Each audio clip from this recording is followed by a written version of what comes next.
You know, as I look in the room and I see the most gorgeous women with fabulous bodies, which I once had, and fabulous hair, it makes me think about probably the key things that I think all of you need to pay attention to. And because I'm probably the oldest chick in here, I can say all of this. I think to be inspired, you have to have purpose. And as I'm looking in the audience, some of you are probably struggling with your identity, or struggling with a job, or struggling with a relationship, or struggling with a family, or struggling with juggling, or struggling, should I stay with the job, move on, move from one place, stay with my parents, move away, do whatever. You have to commit to the process of your own spirit. And let me explain what that means. Yes, I lost my hair. Yes, I made the decision when I was 21 or 20 years old to move to Mexico because I was in a long-term relationship and I did not want to get married. And I come from a very strong Italian family, and in 1976, everybody thought you should get married. That was not my platform. Although, you know, in retrospect, I was up against a lot of obstacles because you're supposed to get married. And then I've heard at the tables how hard it is to be Latina and to get a good job, or to be an entrepreneur, or to go to the bank and borrow money. Okay, I'm a delivery of news. It was different, it was difficult in 1976. It was difficult when I started LaMetric in 1988. It is difficult in 2012 at 56. Let me tell you what separates us. How important is your life?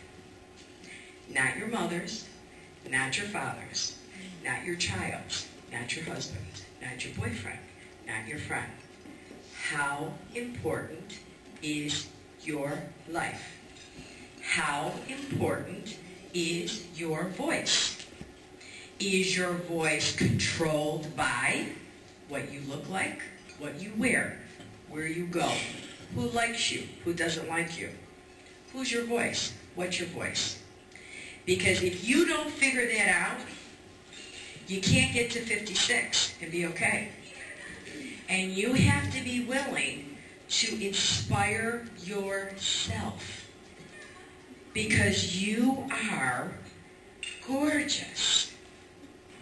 You are beautiful. You are powerful. You may not have long legs. You may not have tetas. You may not have culo. You may not have a lot of things. But you have a voice, you have a soul, you have a spirit that only you own. So when Jess said to me, Elline, you got to talk about inspiration and motivation. How do you do that unless you know you? You know, in growing up, I used to read every kind of book on positive thinking. How do you make this happen? And how do you make that happen? What do you do? What do you don't? Where do you go? And everything else. And the thing that kept coming out over and over and over again is, yeah, but I still have to live my life. You still have to wake up in the morning and look in the mirror and look at you. If you are, and I am going to say this in as calm a voice as I can, if you don't love yourself from the tips of your toes to the top of your hair, you cannot expect anybody else to do it for you. I don't care. I don't care who says they love us, because love is not perfect. It's not. Love has disappointments. Love has betrayal. Love has dishonesty. But at the end of the day, guess what happens? You go to bed, you wrap your arms around yourself, and you say, job well done. Job well done. Now, how do you take that inspiration and do something with it? Well, here's what happens. You wake up one day and you got to be really pissed off. No, I'm not joking. Someone or something has to make you so angry that you have decided, I have had it. Ya, basta, no más. I don't want to be talked to like that. I am not going to be treated like that. I am not going to be ignored. I'm not going to be stood up. I am not going to be anything other than who and what I am. But unless you declare that, you let the world know that no tiene valor. Because if you walk like this,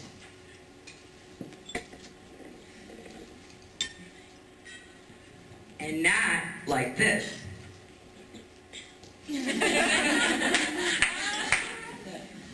with heels or no heels, you're telling the world that based on how I walk and what I do in the room, you are either going to like me or you're not. You're either going to give me an opportunity or you're not, and you're going to pay attention to me or you're not. You dictate that. And I will probably tell you the thing, because of working with women for, gosh, I started being a makeup artist in 1978, so I've been dealing with girls, women, my entire life. I think the thing that comes out more than anything else is if your emotions can be bought and sold, you better figure out where that comes from.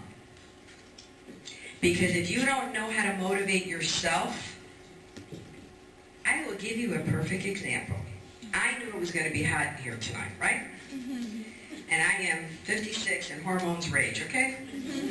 And I'm saying to myself, okay, I'm going to go to Boscov's over here and I'm going to see what tops they have, because like this is, you know, wool and this is leather and whatever.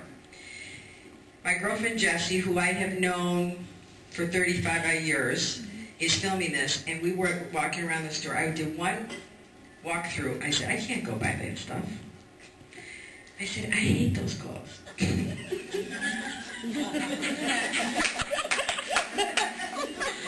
I would rather have one thing and have it be what I love than 20 things because it's cheap.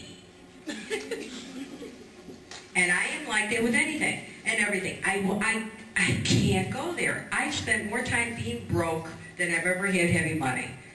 Because I can't be what I don't want to be. I'd rather go without. Now, being an entrepreneur is probably the best voice for a type A personality.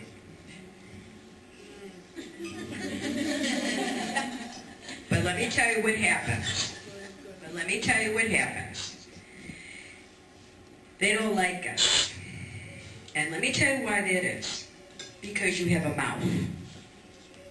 I'm not, and I'll tell you what happened. I was working for Revlon. I was a national makeup artist for them. And I went to a conference, and I was the youngest one there. I was like 23, 24 years old. And the national sales manager was, you know, asking all of us to stand up and talk. And I thought, these girls don't have a clue. I mean, public speaking, they were all terrified. So I said, I raised my hand and I said, you know, really, you should give these girls a chance to get a warm-up. You know, they have 10 minutes, let them talk, let me figure out what they're going to say. He says to me, if I wanted your opinion, I would have asked for it. In front of 200 girls. I got out of that building. I walked around the building for 2 hours. No, I'll tell you what happened. And I went back in my room and I said, I don't care. You are. And I don't care that I'm only 20-some-odd years old, but I am not going to be talked to like that. And I made the decision at that point I was going to own my own business. I was clueless as to what that meant, really, because like at 22, what the heck does that mean? But I knew I could not have someone else even put a clamp on my freedom. And see, here's what happens. Your motivation has to come from not just being pissed off, you better find a purpose. If it is education, if it is medicine, if it is law, if it is being the best mother to your children, if it is being a terrific partner, if it is in the music business, I don't care how big the dream is. Let me tell you why. When I got all of this going on with the here and I'm originally from Buffalo, New York, left Buffalo, lived in Mexico City for a year, came back to Buffalo, lived in Houston for 10 years, came back to Buffalo, moved to New York. I've really lived a lot of places, lived a lot of lives, and have reinvented myself many times. But when I came to New York in 1989 to figure out why the heck was no one dealing with this whole hair thing, same thing happened. A bunch of people tell me, oh, women are, whatever. So I said, that's bullshit. That doesn't mean anything to me. So I walk into Ladies' Home Journal, I tell them my whole story. They said, oh, we'll talk to you, whatever. This is what happened. They wrote the story. I got 9,000 phone calls in 2 months. Now, yeah, well, no shop, no staff. I'm living with my parents. I didn't know what I was doing. But I thought, okay, so I go to Philadelphia, because I invited all these women, because Philadelphia was this big place. And all these women are sitting in the room. One of my good friends came with me. She's at the back of the room. I'm at the front of the room. 187 women showed up. It is 9 o'clock at night. I hadn't eaten. I had no idea how many women were coming to this thing. Her was at the back of the room. She goes, I go, I don't know. What am I going to tell these people? I have no salon. I have no money. I don't know what I'm going to do. I was straight. I said, I don't know. Trust me, I'm going to figure it out. Don't worry about it. I sat on the bed that night with $40,000 worth of deposits with no salon. I go back to Buffalo. My father says to me, what are you going to do? I said, I have no idea.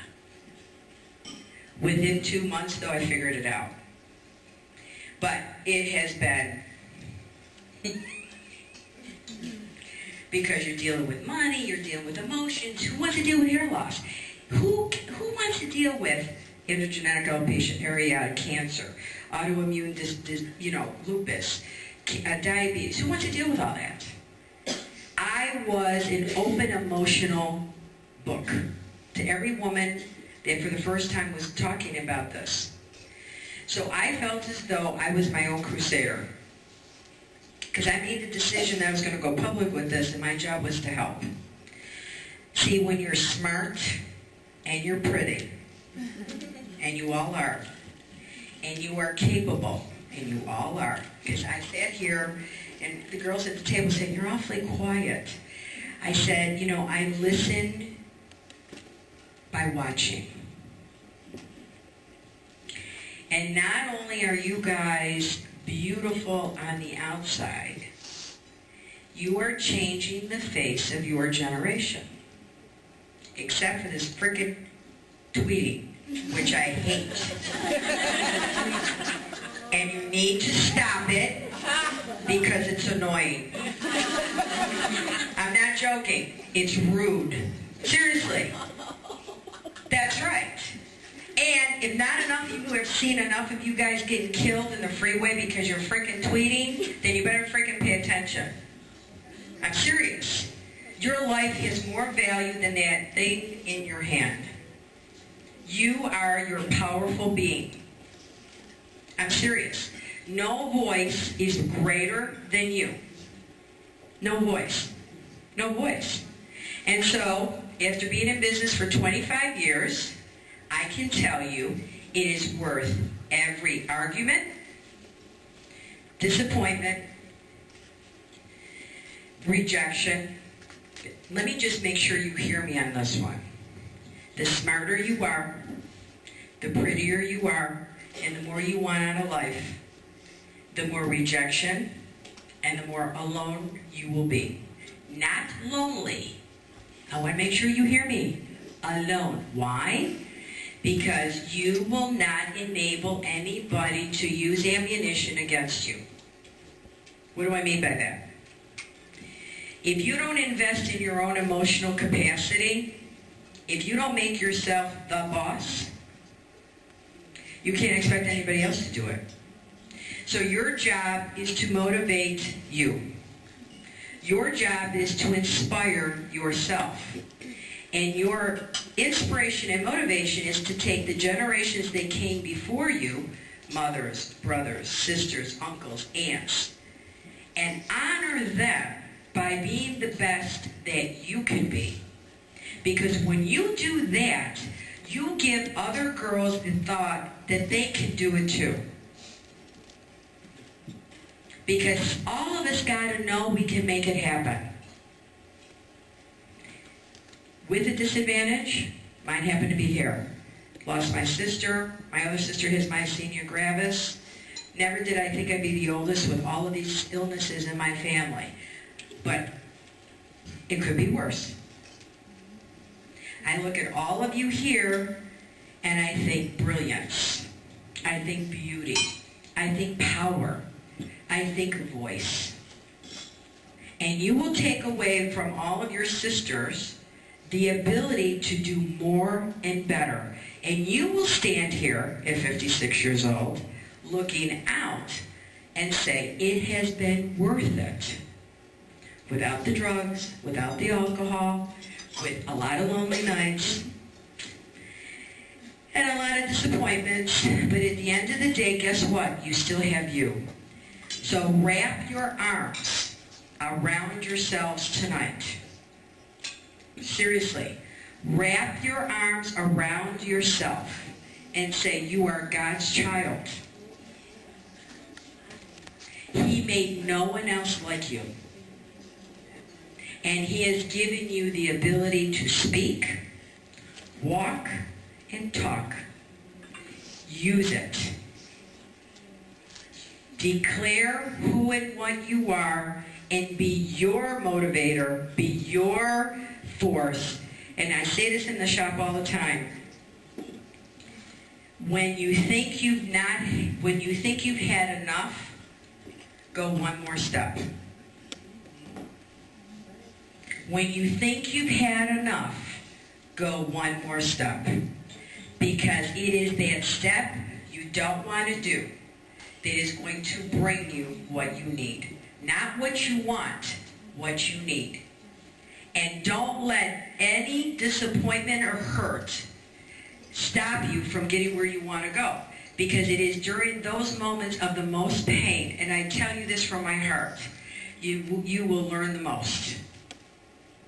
I'm telling you, you have to pay your dues to yourself. Because how powerful are you going to be if you don't know that? If you don't know who you are, how big a world can you create for yourself?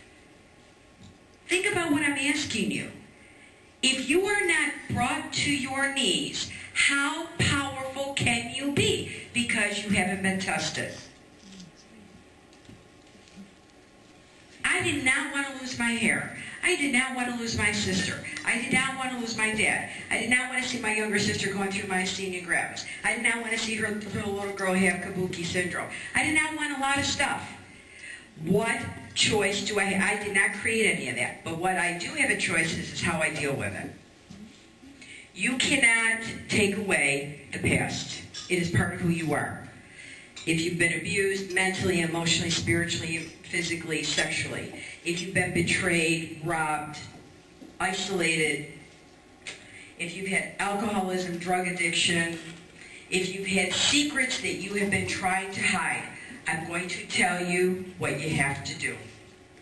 Embrace it. Let it go. Learn from that and make a difference in your life. And allow your children and your friends and your life going forward to do the same thing. And the pain gets less and less and less. Because instead of walking away from it, you go head on, deal with it, and move on. So my takeaway to you right now is, embrace your youth, because it's beautiful. Embrace your friendships. They're special. Honor how God made you, imperfect and perfect. And go to bed every night. Take 2 minutes. Put your arms around yourself regardless of how terrible the day has been or how disappointed you've been, and say to yourself, job well done. Good night.